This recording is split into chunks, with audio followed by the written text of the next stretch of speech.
So good morning everyone, सबैजनालाई good morning. हाम्रो चाहिँ आज डे 2, खास डे 1 मा भ्लग सुरु गर्नुपर्ने थियो तर गरिएन।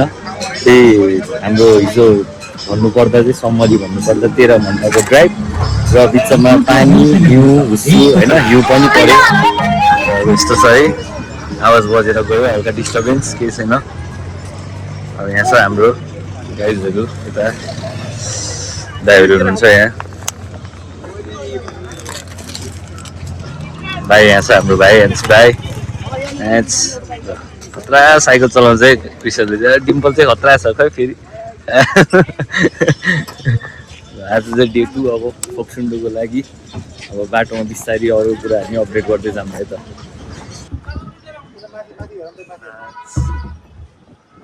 हाम्रो चाहिँ आइपुग्यो खाना खाने ठाउँ चाहिँ।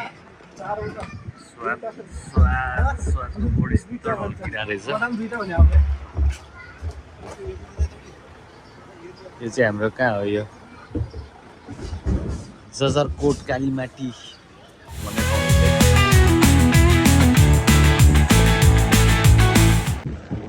तेल पनि मजाले हाल्नु छ है, बाटोभरि नै पेट्रोल पम्पमै पम्प छ।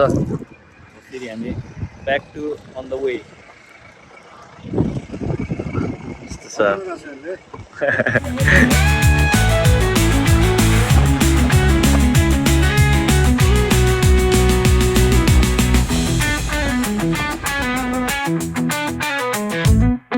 चियर्स, हल्का कफी टाइम। यहाँ चाहिँ अब ट्रक फसिरहेको अवस्था छ है। कसरी जान्छ यो ट्रक? ल, गाडी अझै चढ्न सकेको छैन है। यहाँ चाहिँ अब टाइम कति भयो, 4:30 भइसक्यो। अझै 3-4 घन्टा लाग्छ भन्दै थियो। के हुने हो हालत है, हालत खराब छ आज नि। अन्त कसरी ढुङ्गा हाल्दैछ है गाडीलाई ब्याक नआउनलाई चाहिँ।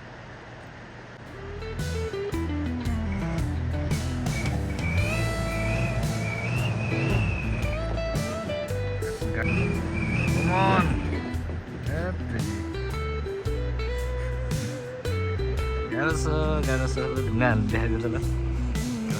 ल कहाँ पुऱ्याउन सक्छु? ल यहीँ पुग्यो त, यहीँ तल। भएन है, भएन। जिम गरेको दम निक्लिएन।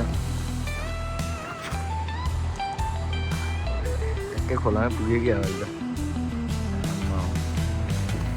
कति बस्ने हो, यहीँ अड्की भयो।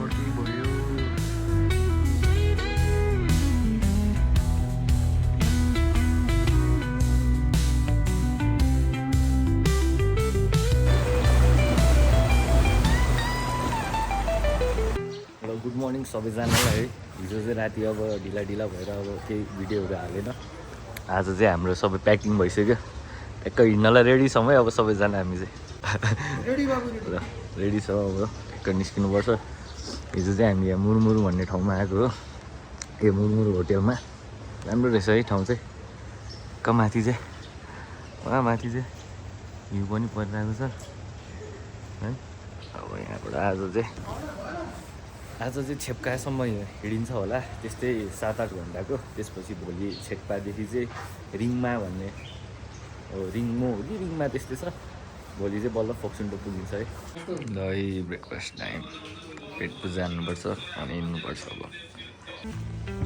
ल है, हामी चाहिँ अब निस्किएको, रेडी भइसक्यो अन्त चार्ज हल्का गाडीमा जानुपर्छ सुलीगढसम्म। त्यसपछि फेरि हिँडाइ यस्तो छ ठाउँ चाहिँ हल्का यहीँ हो मुरमुर। अब चाहिँ हाम्रो यहाँबाट चाहिँ हिँड्ने यात्रा सुरु हुन्छ है। यहाँबाट अब टक्कलाई हिँडिन्छ। यहाँबाट कालीगढ है के भन्ने ठाउँसम्म टक्कै हिँडेर त्यहाँ हाम्रो लन्च हुन्छ। त्यसपछि चाहिँ छेक्कासम्मको चाहिँ आर्मी ब्यारेकबाट चाहिँ यस्तरी क्रस गरेर जानुपर्ने होला। वे टु सेफ फोक्सुन्डो च्याट्ट लगाएर अब हिँडिसक्यो हामी चाहिँ। ब्याग चाहिँ भारी पनि छ हो क्या, यति हो सक्ने हो है। यस्तो छ, हल्का चिसो छ।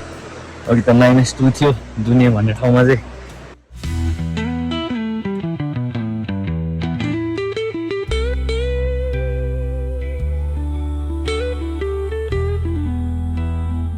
हेलो वेलकम टु सेफ फोक्सुन्डो है फोक्सुन्डो छिरियो अब चाहिँ फोक्सुन्डोको गेट चाहिँ छिरियो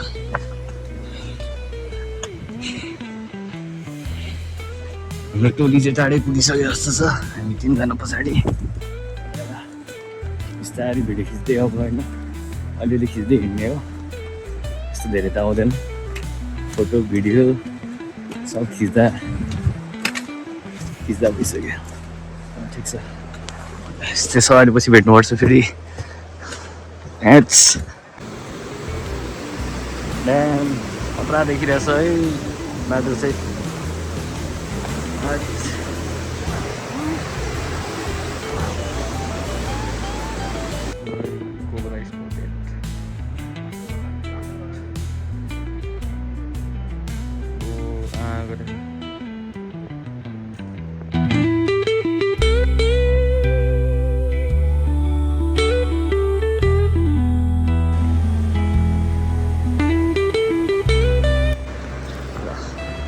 खोलाको छेउमै छ है हामी चाहिँ अब ट्रेकिङ चाहिँ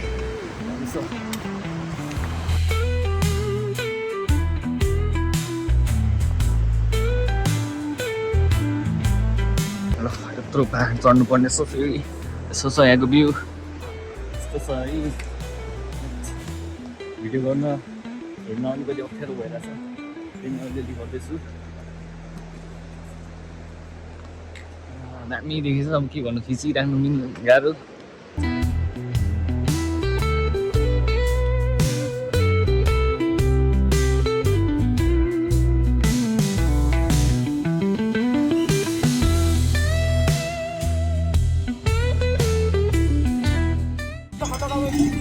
ल खतरले सामान ल्याउँदैछ हामी चाहिँ अब छेक्पा पुग्न कति 2 घन्टा जस्तो लाग्छ 1.5-2 घन्टा हाम्रो चाहिँ यहाँ रेस्ट हुँदैछ एक कफी ब्रेक मिठो कफी खानुपर्छ अब अनि हिँड्नुपर्छ अन्त काका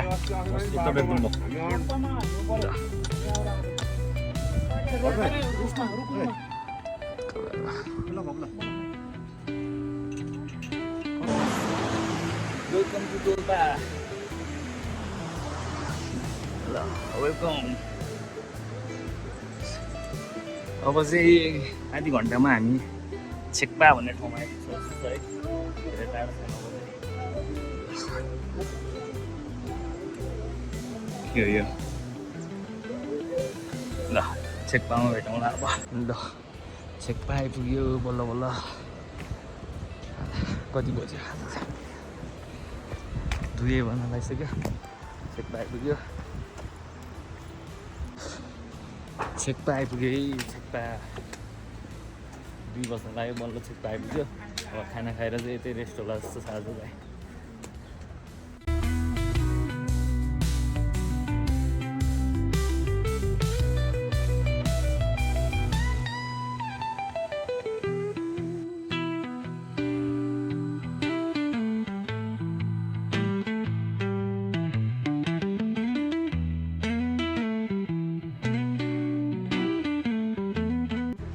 Finally reached 733 26.9 किलोमिटर 35,000 स्टेप पछि चाहिँ बल्ल रेती भन्ने ठाउँमा आइपुग्यो 12 घन्टाको हिँडेपछि finally so good morning guys होइन आजको डे फोरमा चाहिँ बिहान रेचीमा होटेलमा भ्लग सुरु भएन बाटोबाट भयो अहिले चाहिँ हामी आधी घन्टा जस्तो त आइसक्यौँ अब झर्ना यो माथिको डाँडातिर हो जस्तो लाग्छ होइन झर्ना होटेलमा खाना खाएर अनि त्यसपछि 4 घन्टा 5 घन्टाको फेरि माथि रिङमो गाउँ पुग्न लाग्छ होला हामीलाई 5 घन्टा जस्तो अहिले चाहिँ खुट्टा नि हल्का दुखिरहेछ है अहिले झर्नातिर भेट गर्नुपर्छ यस्तो छ यहाँको बाटोहरू चाहिँ खोलाको दामी दामी छ ल खानासाना खाएर फेरि यात्रा सुरु भइसक्यो 1-1.5 घन्टाको उकालो छ भाइ चाहिँ यहाँ घोडामा गइरहेछ हामी हिँड्दै 1-1.5 घन्टाको उकालो पछि सजिलो हुनेछ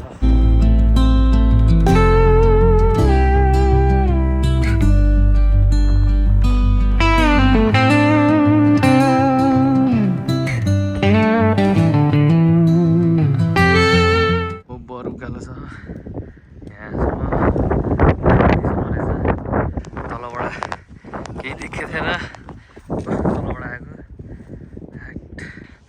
यहाँ छ भ्यू त्यस्तो छ है दामी छ भ्यू फेरि ल अलि भेट्नुपर्छ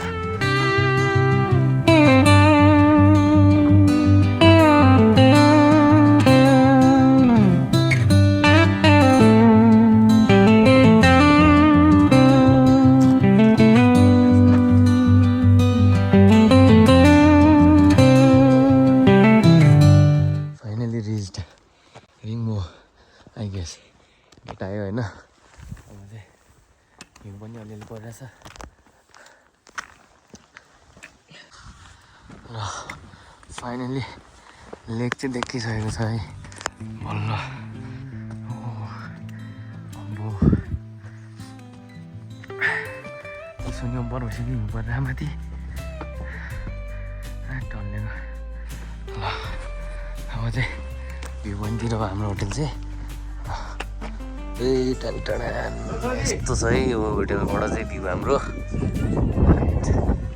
हिउँ पनि परिरह अलिअलि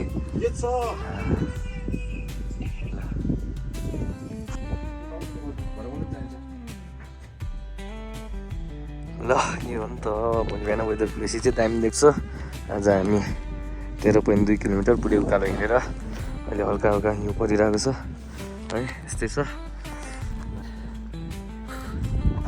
हिमाल टल्किएको पछाडि यता नि हिमाल छ यता नि हिमाल छ यता यस्तो चिसो छ है बेन्दर चिसो छ ल पुरै यस्तो छ जिउ उता त केही देखिएन ल बसेको चाहिँ यही भ्यू पोइन्ट होटल हो एक पछि नि यहाँ आउँदा हुन्छ है दामी छ होटल लेकको यस्तो यहाँनिर यस्तो छ है तातो बस यहाँ चाहिँ है कले तातो बस है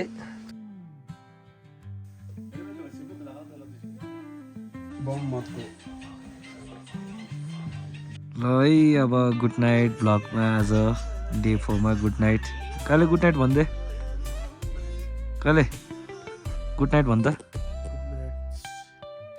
भन्न गुड नाइट अनुहार यस्तो छ चिसोले ल गुड नाइट है गुड नाइट भोलि डे 5 मा अब भ्यू टावरतिर गुड नाइट गुड मर्निङ है गुड मर्निङ ट्याक्क आज चाहिँ घोडामा अब तालको छेउछेउ हाइटतिर जाँदैछौँ घोडामा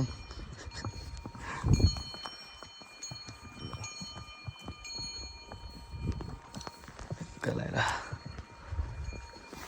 आजको मेरो पार्टनर ल गाइज यस्तो छ भिर बाटो चाहिँ तर मेरो यो घोडा चाहिँ राम्रो छ है नो अपरेटर ड्राइभर मै छु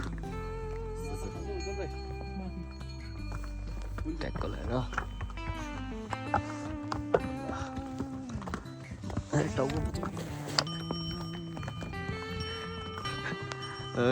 खतरादेखि छ ल गाइज भ्यू पोइन्ट हाइट ऊपर माथि आइपुग्यो यस्तो छ यस्तो छ अन्त घोडाले अघि खुट्टा अड्केर ठिक छ दामी छ है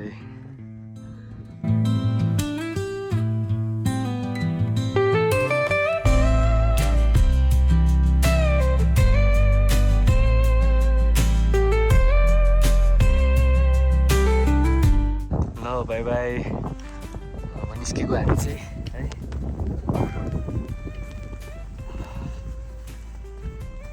चाहिँ अझै पनि दामी देखिरहेछ है कहिले चाहिँ अर्कै कलर देखिरहेछ अघि डार्क ब्लू थियो अहिले चाहिँ ब्लू कस्तो मजाको ब्लू देखिन्छ कि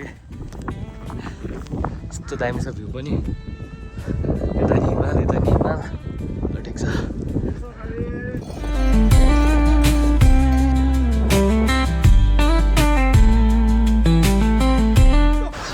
चाहिँ अब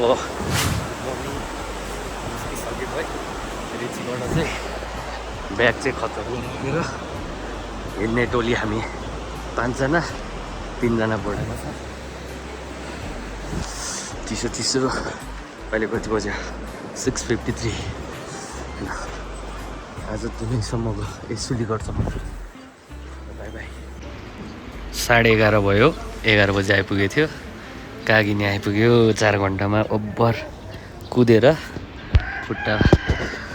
सुट्टा गइसक्यो अब यहाँबाट खाना खाएर निस्किनु पर्छ फाइनली आइपुग्यो कति बज्यो कति बजीदेखि छ ल 3 बज्न आएको 2:30 बज्छ आइपुग्यो बल्ल